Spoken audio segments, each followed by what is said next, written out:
Dustin Poirier versus Max was announced. KG versus Adesanya. These guys are all on stage. And there always seems to be a narrative. We all do this. I'm guilty of it too. But we all seem to create a narrative around a fight that always second guesses the fight. And I don't know why we do it. I don't know what that human nature as a fan is. But it's very unfair. And it also takes our eye off the ball. Listen, we got Poirier and Max. That should be the end of it. And that's an incredible fight with incredible stakes that also add to an incredible storyline for the rest of 2019.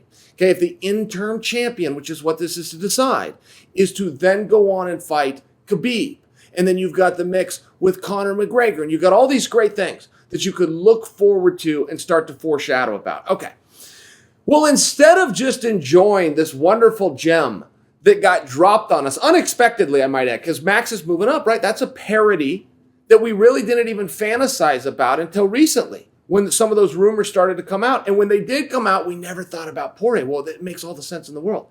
What a great fight. Can't wait for it. Could do hours of analysis back and forth of who's going to win.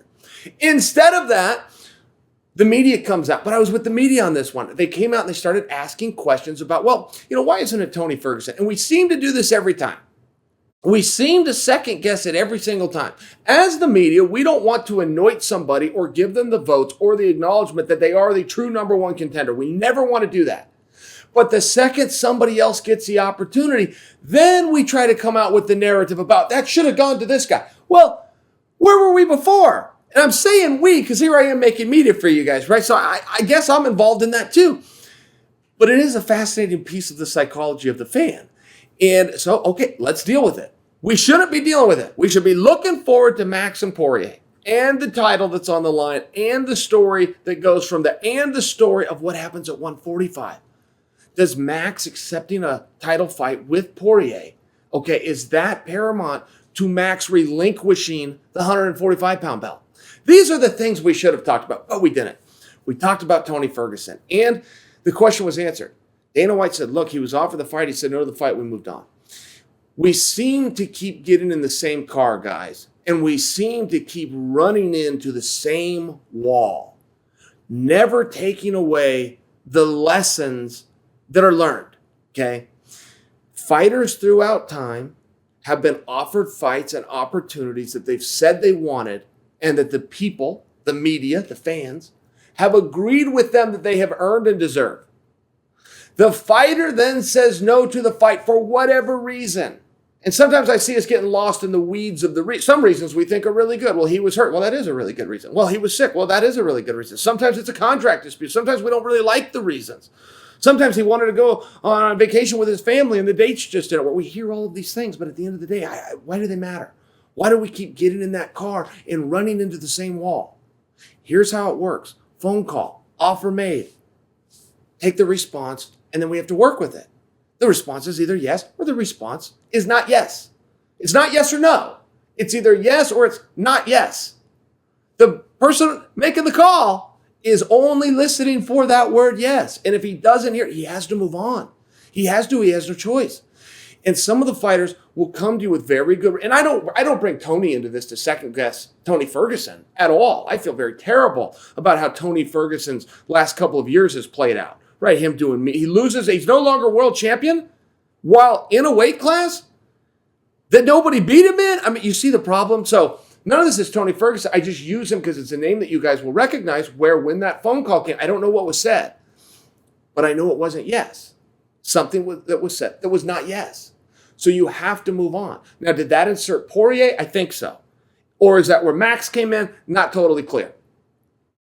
We just can't keep wrecking in the same automobile and then keep asking questions as to how or why. It's very important, and it's not just here in this sport. I can just tell you as an amateur wrestler in college, I had teammates that did all the same stuff that I did. They had the same sacrifices. They had the same goals. They got up at 6 in the morning. They came back in at 3 in the afternoon. They figured out how to get their studies done in between. Had a social life, built some memories from there. But they didn't have the starting lineup. They just weren't the guy. They just weren't. They showed up every day. They kept their weight in check every day. They stayed healthy. They stayed on top of injuries. They'd go into the rehab room. They'd work with the trainers to make sure if the opportunity came, they could step in on a moment's notice against anybody. They would never, this never happened. I mean, these words were never even spoken when I was in the NCAA of, well, you know, if you need me, let me know who the opponent is and let me talk with my team and then we're going to want to fly out and talk with you. It was never spoken because the agreement was already very clear. For the amateurs in the NCAA, all you're going to be given is an opportunity, and that's it. But for some reason, that made life easier. For some reason, guys stayed hungrier. And if they could go out there and get wins, great. And if they would go out there and it's going to be a tough one, fine. And if they were going to go out there and get issued a beating, that's the way it goes. And they were on board. There was no draft. They were a volunteer army. They wanted to be there. And they kept their weight. Could you imagine going through life and going through a sport that you want to do, but you're not given the opportunity? You can't just go sign up. You can't just put down an entry fee. You have to make a team. You have to go through a process. You have to make weight. All sorts of things that go into it. And you set 4 years of your life aside on the outside chance that that phone call comes. The outside chance that the guy in front of you can't show up on game day. Hurt, sick, whatever it might be, gets pulled, whatever it might be. Great issue, whatever it might be, it's an outside chance. It's very small. And you put your entire life on hold and you're ready at all times. And the coach knows he can call on you because you're in the room on the team and you've said, I want to do this.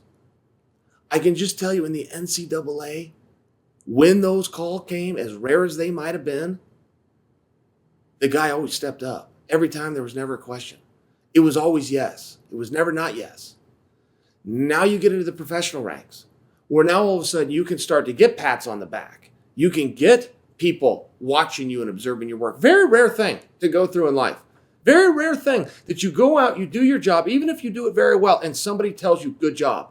Somebody watches you. Somebody sees. It's a very rare thing. Now you're telling me you got money that can come along with it. You have prestige. You have titles. You have championships. You have all these wonderful things. The NCAA, which is a very respected governing body for athletics, very respected, they don't have any of those things. In fact, by definition, they do not have those things. So I always get a little bit confused when we always have to talk about talking. When somebody gets the phone call that has a signed contract and that we got to talk about talking, we got to meet about meeting. I will tell you two things, and I'm going to brag a little bit here, but I'm very proud of these. I think they're fun stories to tell. 6 years ago, 2013, I fought a guy named Shogun.